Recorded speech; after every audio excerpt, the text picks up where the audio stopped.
Hi everybody, it's me Emily. Today I'm back with 5 more waterfall ideas for your Animal Crossing island. If you haven't seen my first waterfalls video yet, then definitely check that one out after this one. It's full of really fun builds. And if you need even more inspo, I've got a whole tips and tricks playlist with campsite ideas, villager house designs, beaches and loads more. So with all that said, let's get into the video. I'm starting with a Cascading Heart waterfall. By the way, I'm building most of these ideas today on a completely blank patch of land, just so it's easy for you to see everything clearly. But if you want to use the cliffs your island naturally has, you can totally build these designs right into what you already have, and it will actually make the process even faster.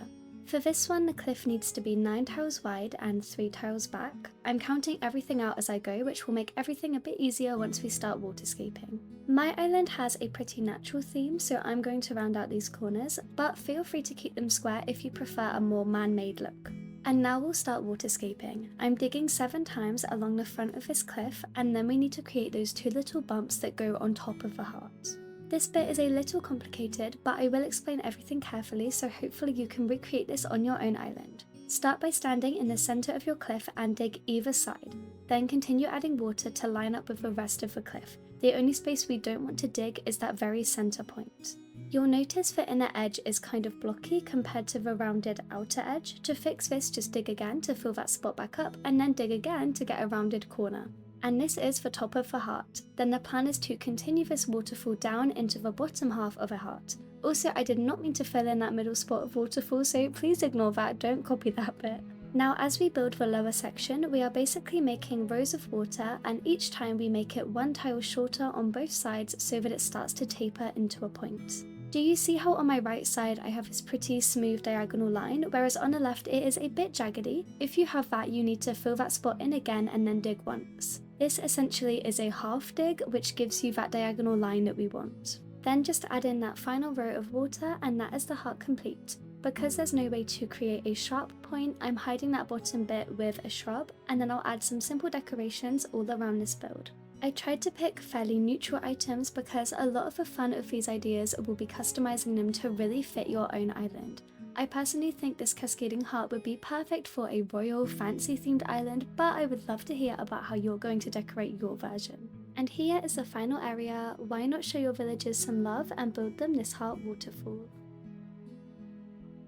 Up next is a diving spot. To be very clear, I did not come up with this idea. I've seen this a lot in the community, but I don't know who originally came up with it. The main concept is that we're going to build a cliff on our peninsula so that we can run up it and dive into the ocean from here. Everyone's peninsula will be unique, so there's no counting needed for this build, which is super nice. My main tip would be just to keep climbing up and checking that you can dive in. With the cliff built, I added some colourful beach items. When I've done builds like this in the past, I've also added wetsuits and snorkels because I think that really suits the theme of this build. And now I'm going to start adding some waterscaping.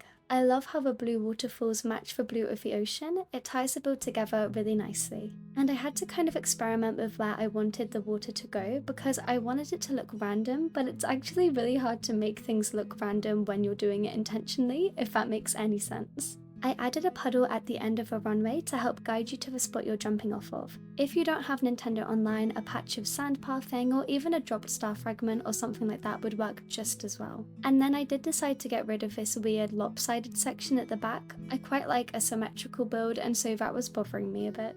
Now this build does need an incline, so I had to face my fears and go talk to Tom Nook himself. I chose the natural incline because it's the cheapest and I'm broke, but feel free to choose whatever design is your favourite. With that in place, it is now super easy to run up the cliff and dive straight in. I did make a few finishing touches to the build by adding some decorations on the top.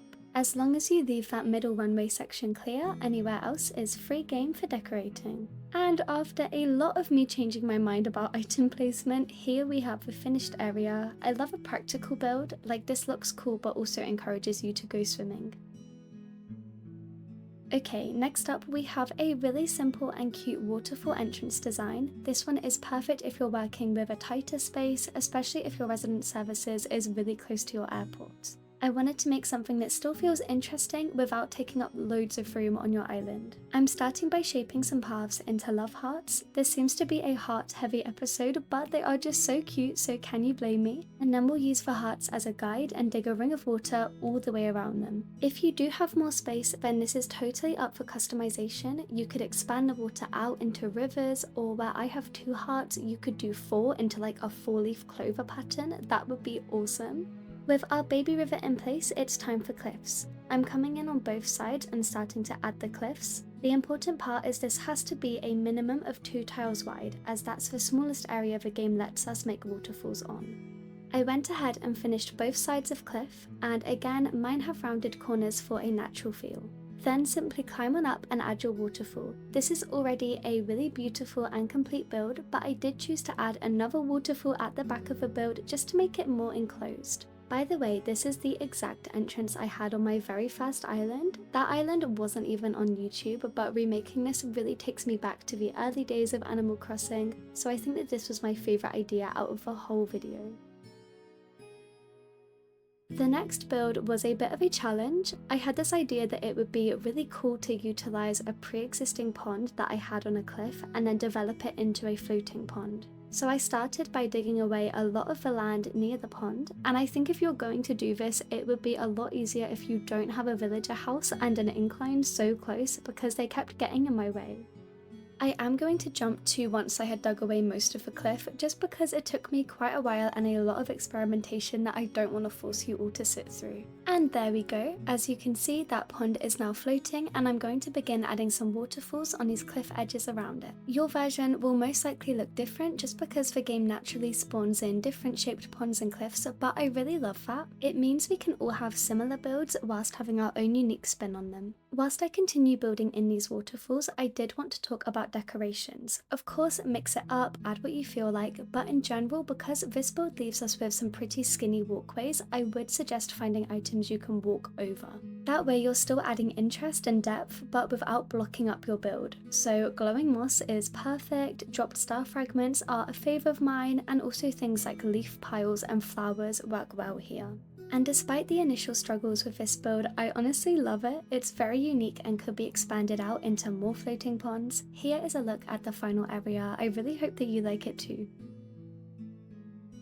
And we are now on to the final area. I showed a fairy waterfall in my previous 5 idea video, and this is an expanded double waterfall version, something nice and simple to end the video on. You'll need the base cliff to be at least 5 tiles wide and 5 tiles high. Of course you can expand this into something bigger, but I honestly like to keep them as small as possible. That way you can build a whole bunch of these in one area, and that's really fun. Then climb on up and add a 3x3 cliff in the middle of the first one. And don't round out the corners just yet. We're going to want to keep them square so we have somewhere to stand whilst we work, and then we can round them out after. Pick which side you'd like the water to fall on, and then dig on that side as well as the front and round out the centre tile. And then you can add some decorations onto this cliff before we'll climb down and round out those corners.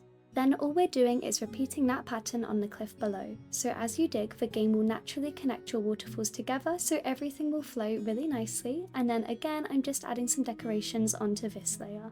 Once my corners are rounded, I'm going to connect the waterfalls together with a tiny river. I really love this kind of fairy waterfall, and they do look especially cute if you build quite a few of them in like a close space. And then here is a look at this one completed. And that is everything for today's video. I really hope these waterfall ideas gave you some inspiration for your own island. I would love to see what you create, so feel free to let me know if you share your builds anywhere. If you enjoyed the video, don't forget to give it a like, and if you're new here, hi, I'm Emily. I post tons of Animal Crossing design tips and all things cozy, so subscribing really helps the channel and means you won't miss any future videos. Thank you so much for watching, and I'll see you all next time. Bye!